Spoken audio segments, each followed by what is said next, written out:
आज हम सच्चाई से सामना करवाने आए हैं। लेट्स फेस द ट्रुथ यार। ये वीडियो एक अलार्म की तरह है, ये एक चेतावनी की तरह लग सकता है, लेकिन एक और कोरोना वायरस की वेव आ रही है। प्राइम मिनिस्टर ऑफ इंडिया के प्रिंसिपल साइंटिफिक एडवाइजर ने अलर्ट किया है कि थर्ड वेव अभी आएगी। इसका रूप और भी भयानक होगा, लेकिन ये वेव कब आएगी और इसका एग्जैक्ट टाइम ऑफ अराइवल को प्रेडिक्ट करके बता पाना बहुत मुश्किल है अभी। पर हमें ये जरूर पता है कि इस वेव में एज ग्रुप बदल जाएगा। बच्चों को भी उतना ही खतरा होगा जितना खतरा एडल्ट्स को है अभी। हमें मास्क लगा के तैयार रहना है। पिछले कोरोना वेव को देखते हुए इस बार भी तैयारी रखनी है, क्योंकि ये वेव और भी भयानक रूप ले सकती है। Hello everyone, I am Avinash Shukla और हम कहानी शुरू करते हैं जनवरी 2021 से। ये वो महीना था जब सबको लग रहा था कि सब कुछ नॉर्मल हो रहा है। ये वो महीना था जब लोग शादियों की तैयारी करने में लगे हुए थे। ये वो महीना था जब काफी सारी एग्जाम्स आने वाली थी। ये सब कुछ हो रहा था क्योंकि ये वो महीना था जब हमारे देश में सबसे कम कोरोना के केसेस देखे गए, 10,000 पर डे से भी कम। डेथ नंबर लोवेस्ट हो गए थे। वैक्सीनेशन शुरू हो चुका था। हॉस्पिटल्स में इनफ नंबर ऑफ बेड्स नजर आने लग गए थे। ऐसा लग रहा था कि बुरा दौर खत्म हो गया, अब सब नॉर्मल हो जाएगा, वापस से नॉर्मल लाइफ शुरू। लेकिन इसी समय वायरस म्यूटेट हो रहा था। इसी समय वायरस जिसको हम सोच रहे थे कि खत्म हो रहा है, वो और मजबूत हो रहा था। फरवरी 2021 में काफी सारे एक्सपर्ट्स ने बताया था कि कोविड की सुनामी आने वाली है, अलर्ट हो जाओ। लेकिन हर किसी ने ये बातें इग्नोर करी। मार्च 2021 में एक गवर्नमेंट ऑफ इंडिया के साइंटिफिक एडवाइजर ने वार्निंग इशू करी कि नया म्यूटेंट और भी खतरनाक तरीके से स्प्रेड हो रहा है। लेकिन गवर्नमेंट ने उस बात को अनसुना कर दिया और डिक्लेयर कर दिया कि we are in the end game of pandemic. और ये सब गलतियों की वजह से आज जो रिजल्ट आया है वो सब आपके सामने है। मार्च 15 को 24,000 से ज्यादा केसेस कोरोना के सामने आए। मार्च 30 को ये केस डबल हो गया with total number of cases 53,237। 1 lakh cases हो गए थे अप्रैल 4 तक और 2 लाख के आसपास हमने टच कर लिया था अप्रैल 14 तक। इतने सारे केसेस होने के बावजूद 2 बड़े पब्लिक इवेंट्स हुए प्लान के मुताबिक। पहले की 2021 का असेंबली इलेक्शंस। ये इलेक्शंस देश के 5 राज्यों में हुए और इसमें हर पॉलिटिकल पार्टी ने बढ़ चढ़कर हिस्सा लिया। हर बड़ा नेता इस रैली में दिखाई दिया, काफी सेलिब्रिटीज नजर आए और इन सब में हजारों की भीड़ भी नजर आई। इवेंट नंबर 2 कुंभ मेला हरिद्वार में।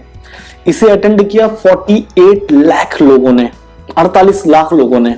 इन दोनों इवेंट्स में सोशल डिस्टेंसिंग और मास्क का कहीं अता पता नहीं था। प्राइम मिनिस्टर दिन में हजारों लोगों की रैली को संबोधित कर रहे थे और शाम को सोशल डिस्टेंसिंग का पाठ पढ़ाते हुए नजर आए। ये 2 बड़े इवेंट्स थे, लेकिन और भी बहुत सारे छोटे छोटे इवेंट्स काफी समय से चलते आ रहे हैं इस कोरोना काल में, जिसकी कोई बात ही नहीं कर रहा। उसमें से एक एग्जांपल है सो कॉल्ड फार्मर प्रोटेस्ट। ये इवेंट भी सुपर स्प्रेडर बन चुका है, लेकिन न जाने क्यों कोई इसकी बात ही नहीं कर रहा। अब कुछ नंबर्स दिखाते हैं, वो नंबर्स खुद ही कहानी सुनाएंगे। अप्रैल 10 से अप्रैल 14 तक नियरली 2,000 लोग जो कुंभ मेले में गए थे वो पॉजिटिव पाए गए। अप्रैल 1 तक उत्तराखंड के डेली केसेस थे 500। जब तक कुंभ मेले को बंद किया गया तब तक यहाँ के नंबर्स बदल गए थे। अप्रैल 17 को यहाँ पे डेली केसेस से 2700। मध्य प्रदेश में 99% कुंभ मेले में जाने वाले लोग पॉजिटिव पाए गए। इलेक्शंस का भी ऐसा ही कुछ रिजल्ट है। वेस्ट बंगाल में हर फेज का इलेक्शन के साथ ही कोरोना भी हर फेज की तरफ बढ़ता गया। मार्च 27 को 827 से बढ़कर ये हो गए थे 16,403 अप्रैल 27 तक। तमिलनाडु में जो डेली केसेस 1 मार्च को 474 थे, वहीं ये केसेस अप्रैल 16 तक हो चुके थे 8,500। केरला में डेली केसेस अप्रैल 2 तक जो 2500 थे वो बढ़कर हो गए थे 10,000 16 अप्रैल तक। काफी लोगों का कहना है कि इलेक्शन रैलीज के वजह से इन केसेस पर असर नहीं हुआ, मतलब इलेक्शन रैलीज का कुछ लेना देना ही नहीं है इन केसेस के ऊपर। हमारे पास काफी कुछ है बोलने के लिए, लेकिन हम ये बोलने का काम नंबर्स पर छोड़ देते हैं। Let's figures do the talking. March 1 को डेली नंबर ऑफ केसेस की ग्रोथ नॉन इलेक्शन स्टेट्स में, यानी जहां पर इलेक्शंस नहीं थे, वहां का नंबर्स है 6.09% और जहां पे इलेक्शंस थे वहां के नंबर्स हैं 6.13%। अब हम अप्रैल 15 पे आते हैं और देखते हैं कि ग्राफ क्या कहता है। नॉन इलेक्शन स्टेट्स में केसेस कम हो गए और वो हो गए 3.01%, और इलेक्शन स्टेट्स में केसेस बढ़कर हो गए 7.99%। डिफरेंस आपके सामने है। हाँ, इस वायरस को प्रेडिक्ट करना बहुत मुश्किल है, लेकिन इंडिया ने क्या किया? Poor planning and politics. ये सिचुएशन अवॉइड की जा सकती थी। हार्ट ब्रेकिंग सीन्स हॉस्पिटल के बाहर, डेस्परेट लोग ऑक्सीजन के लिए यहां वहां भाग रहे हैं, वेंटिलेटर्स नहीं मिल रहे, हॉस्पिटल के बाहर लंबी लाइन, स्मशान घाट के बाहर वेटिंग चल रही थी, कब्रिस्तान तक में जगह नहीं बची थी।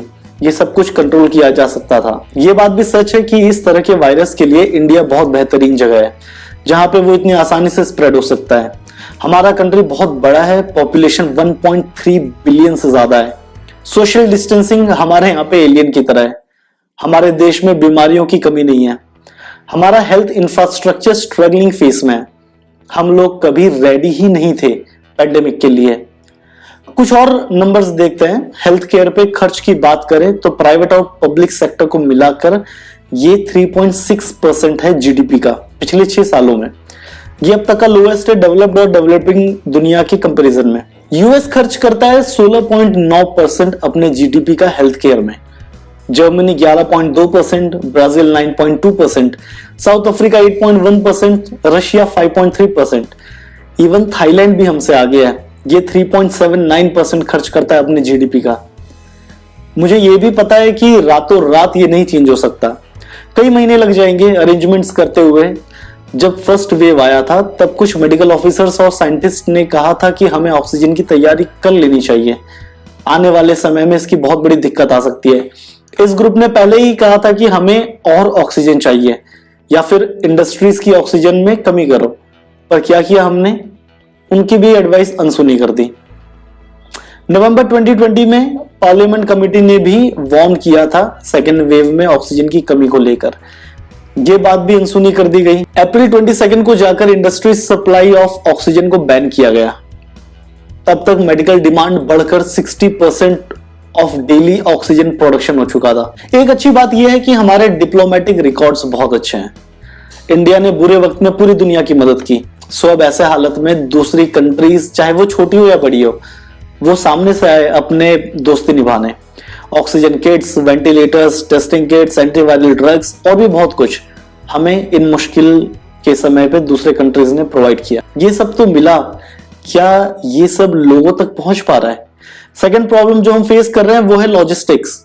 हमें बाहर से ऑक्सीजन मिल रही है, हम अब इनफ ऑक्सीजन बना रहे हैं यहाँ पर, लेकिन फिर भी हम लोग स्ट्रगल कर रहे हैं ट्रांसपोर्ट करने में। पिछले महीने काफी सारे कंसाइनमेंट्स को घंटों तक वेट करना पड़ा एयरपोर्ट के हैंगर्स के अंदर, उस समय पे जब हॉस्पिटल्स के अंदर लोगों को इन चीजों की सख्त जरूरत थी, क्योंकि अभी तक हमारे पास वो मैकेनिज्म नहीं है इन सप्लाईज को सही जगह सही समय पे पहुंचाने की।